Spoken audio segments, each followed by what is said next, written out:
What is a conspiracy theory you actually believe in?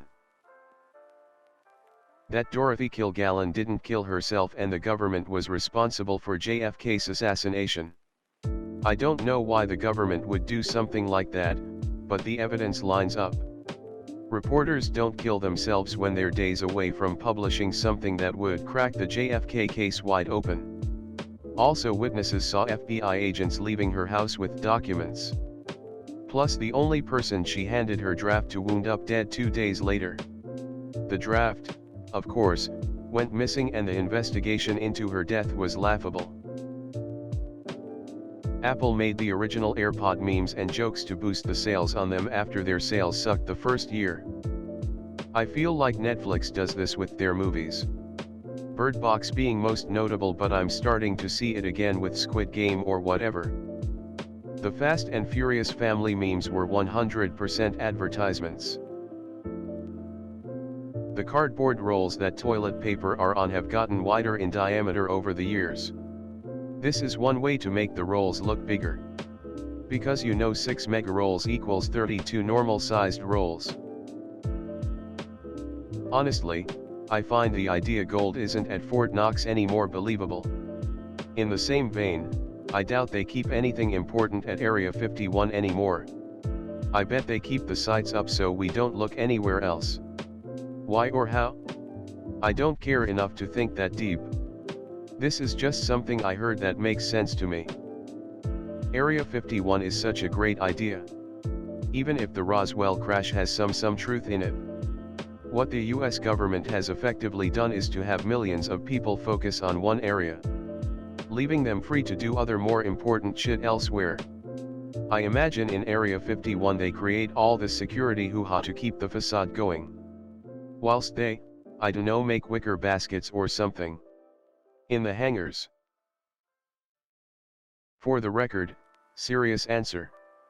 But, there's this soup place at our local mall that's been there for 3 years now. I've never seen anyone order anything from there, and I rarely see anyone at the register. When our mall was closed due to COVID lockdown/quarantine, several locally owned stores shut down, and a few places in the food court. Last time I was there was for my birthday in August, and the soup place is still there. My mom and I have an array of theories about what it could be, ranging from money laundering to a front for drugs, but I cannot believe that place is legitimate. I knew a fried chicken place that was money laundering. They got caught because of a newbie in a money laundering business who tried to claim they made way too much money selling fried chicken. The calculation was, had they been open 24/7 and with 10 workers non-stop using all the fry, they would have to sell at least 30 orders every second. And there was photo and video evidence that the place was empty. Guy was a complete moron. That video game companies got a taste of the kind of money that gambling brings in and changed an entire industry to emulate the casino structure but for children. Anyone old enough to remember going to that tree on Neopets that gave you free stuff? Never got jack from that thing. Rob Dyrdek has gotta have some serious dirt on someone at MTV to have ridiculousness on as much as possible, and constantly filming new episodes. That show is still airing? How many shows has he had now? I can't believe he's even still on TV. That is ridiculousness. Reagan was diagnosed with Alzheimer's when he was still in office, and his advisors told him to write a letter to the American people to be released later after it got too bad to hide. When his condition went public in 1994, they released the letter and it was almost perfect handwriting, spelling, and grammar. 6 months later he couldn't carry on a conversation. I'm convinced he didn't progress that fast in 1994 and that the entire thing was constructed over the years to look like he was mentally competent while he was president. That the dot bought way too many traffic cones but had nowhere to store them, so they just moved them from road to road. There are people out there hired by companies to make dozens of fake accounts that retweet, reblog, etc. and act like real people just to advertise products. It's not a secret. Buy Crest. Most construction companies in America today are run by the talentless kids of the people who actually knew construction. That's just a fact. Nepotism is a huge problem in many industries. For sure. My current boss is the husband of my boss when I first started. She's now senior VP and he's a boss under her.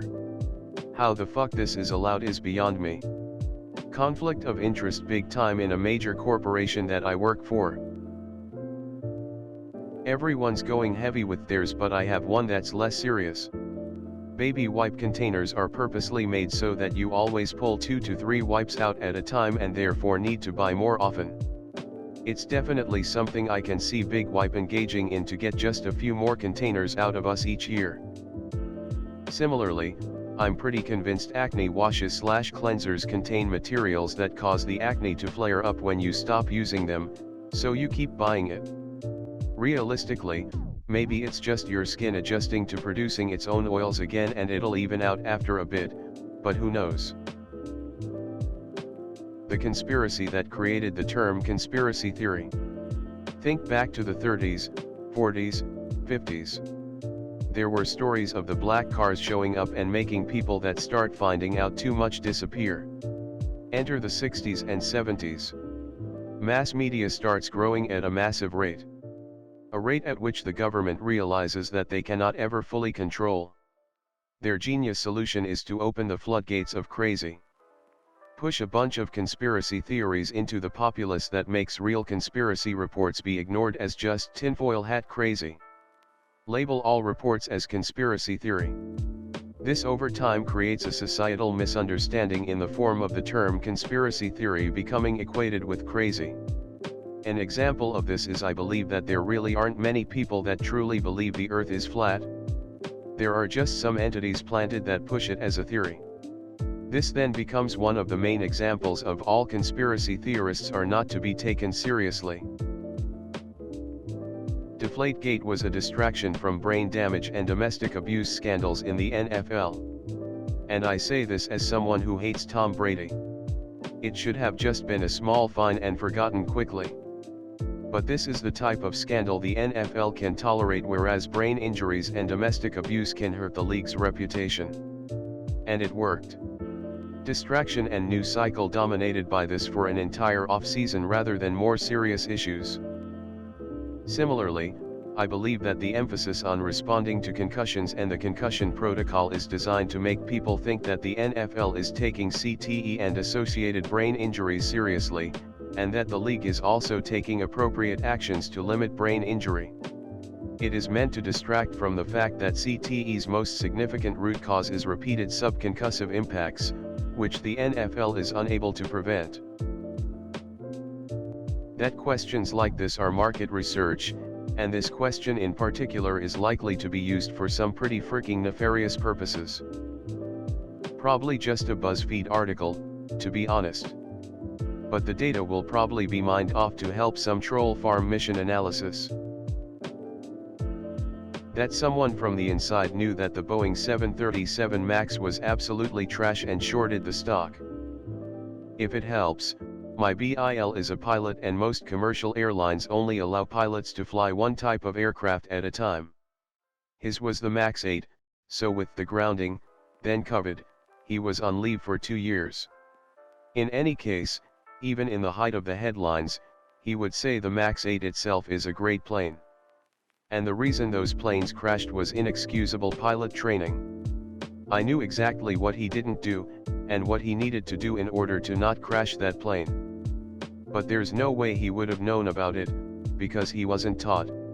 Where the blame falls after that, Boeing or the specific airline itself, or both, I don't know.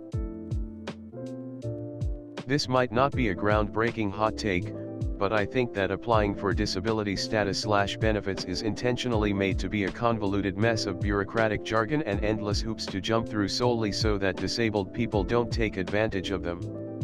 Either because they give up trying to navigate an intentionally confusing system, or because they make a mistake along the way, and the process gets fucked up. I'm really lucky I had my mom helping me with a lot of the paperwork, because otherwise I would never be able to get the supports I need in post-secondary. It's like someone purposefully designed the process to be as unobtainable, messy, and overwhelmingly complex for a disabled person as they possibly could. To add to this, at least in the UK, I'm pretty sure they deliberately decline anyone they think they can get away with doing it to, even if they know the person is eligible. A suspiciously high percentage of benefit claims get granted on appeal IIRC, like 60% or something. They just hope people don't go through the process of appeal because it's complicated and a hassle. The system is designed to be cruel, inefficient, and prevent payouts as much as possible. That the government creates or at least promotes crazy conspiracy theories to make the true ones seem crazy by association. Most CIA plots sound like conspiracy theories until you realize these are coming from actual official documents that will lay out in detail all the crazy shit they did or plan to do. Like trying to poison Fidel Castro's cigars to make him lose all his hair, and from that, support of the Cuban people. Really, CIA? Did someone replace the top brass with Dick Dastardly when that one got approved? Dollar slice pizza places. This may not make sense to people who don't live in New York City. We have these great places that sell a plain slice of pizza, cheese only, for $1. I can't believe they make rent and payroll on volume with $1.00/slice and the going rent rates. This has to be some sort of money laundering scam, but one where no one cares because you get a slice of pizza for $1. Might not be the best pizza, but damn, $1 slice. I'll always stop in if I'm passing one on the street. This just can't be economically feasible and something else is going on. I passed a typewriter repair shop on my way to class every day on 38th Street and always wondered how the hell they paid rent in NYC fixing typewriters. All the hipsters were in Brooklyn. New Coke was just a distraction, so we didn't notice the change to high fructose corn syrup. It was never supposed to work. I only buy the Coke made with cane sugar. Thankfully they still make it in the Caribbean. They actually make it in a ton of places. Just depends on whether corn syrup or sugar is cheaper. It's all been sugar based in Asia, from what I've seen. Interestingly, it's actually HFCS in Mexico now despite having the reputation for using sugar. The imported bottles are still sugar though from what I understand. That the international establishment are not cracking down on the slave trade because too many of them benefit from slaves, wage slaves, debt slaves, indentured servants, passport hostage victims, Magdalene laundresses, unpaid internships, etc. themselves. Frickin' Nestle saying how they would like to end slave labor but they just can't right now. They've been saying they're gonna phase it out for over 10 years. Certain ultra-wealthy rich have slowly politicized the news over the past decades in the way of brainwashing the population into believing their agenda. Along with possibly having multiple news channels, e.g. left or right-leaning channels, to attract more viewers, so if they don't like one they may go into the other one which they agree more with. Additionally, increasing the entertainment part of the news and decreasing the news and educational parts of the news. I hate to break it to you, but that one is true.